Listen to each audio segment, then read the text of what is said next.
মধ্যপ্রাচ্যের উত্তপ্ত জলসীমায় মার্কিন প্রেসিডেন্ট ডোনাল্ড ট্রাম্পের ঘোষিত প্রজেক্ট ফ্রিডম নিয়ে শুরু হয়েছে নতুন নাটকীয়তা।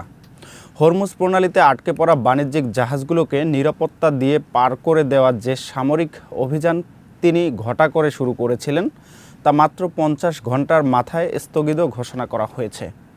কেন এই আকস্মিক পিছুটান, আর এই 2-3 দিনে ঠিক কী ঘটেছিল?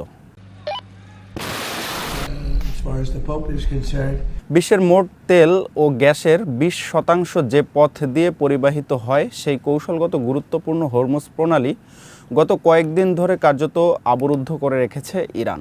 এর ফলে বিশ্ব বাজারে জ্বালানি তেলের দাম আকাশচুম্বী হওয়ার পাশাপাশি বিশ্ব অর্থনীতিতে মন্দার সংখ্যা দেখা দেয়। এই অচল অবস্থা নিরসনে গত রবিবার ট্রাম্প প্রজেক্ট ফ্রিডম ঘোষণা করেন।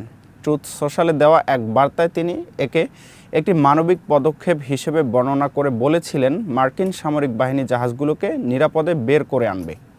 প্রায় 1000 জাহাজ এবং 20,000 নাবিক বর্তমান এই এলাকায় আটকা পড়ে আছে। সোমবার সকালে ঘটা করেই শুরু হয় এই অভিযান।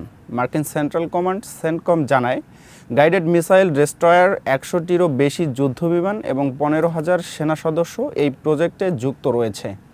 অভিযানের প্রথম দিনেই 2টি মার্কিন পতাকাবাহী বাণিজ্যিক জাহাজ সফলভাবে প্রণালী পার হয়, তবে দিনটি মোটেও শান্তিপূর্ণ ছিল না। ট্রাম্প দাবি করেন মার্কিন বাহিনী ইরানের 7টি ফাস্ট বোট ধ্বংস করেছে, যদিও ইরান এই দাবি অস্বীকার করে উল্টো অভিযোগ করেছে যে তারা মার্কিন হামলায় 2টি ছোট মালবাহী জাহাজের 5 জন বেসামরিক নাগরিক নিহত হয়েছে। একই দিনে সংযুক্ত আরব আমিরাতের একটি ট্যাঙ্কার এবং দক্ষিণ কোরিয়ার একটি জাহাজেও হামলার খবর পাওয়া যায়।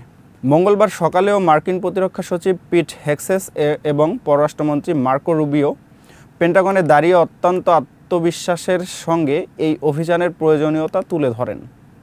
হেক্সেস দাবি করেন, আমেরিকার সংকল্প অটল এবং বিশ্বের স্বার্থেই তারা এই নেতৃত্ব দিচ্ছে। কিন্তু আর মাত্র কয়েক ঘন্টা পরেই সবাইকে চমকে দিয়ে ট্রাম্প ঘোষণা করেন যে প্রজেক্ট ফ্রিডম সাময়িকভাবে স্থগিত করা হচ্ছে।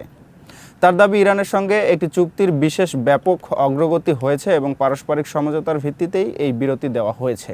তবে মাঠ পর্যায়ের চিত্র এবং আন্তর্জাতিক শিপিং সংস্থাগুলোর ভাষ্য কিছুটা ভিন্ন। ট্রাম্পের স্থগিতাদেশের মাত্র 4 ঘন্টা আগে ফ্রান্সের একটি বড় জাহাজ হরমুজ প্রণালীতে হামলার শিকার হয়। শিপিং প্রকাশনার লয়েডস লিস্ট এর মতে, জাহাজ মালিক ও বিমাকারীরা মনে করছে প্রজেক্ট ফ্রিডম জাহাজ চলাচলের জন্য পর্যাপ্ত নিরাপত্তা বা স্পষ্ট কোনো নিশ্চয়তা দিতে ব্যর্থ হয়েছে। ফলে নিরাপত্তা উদ্বেগের কারণে এই পথ দিয়ে জাহাজ চলাচল কমার হার অব্যাহত রয়েছে।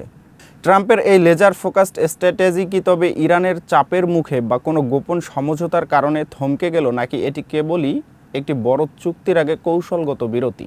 বিশ্ব অর্থনীতি এবং মধ্যপ্রাচ্যের স্থিতিশীলতা এখন এই অমীমাংসিত প্রশ্নের উপরেই নির্ভর করছে।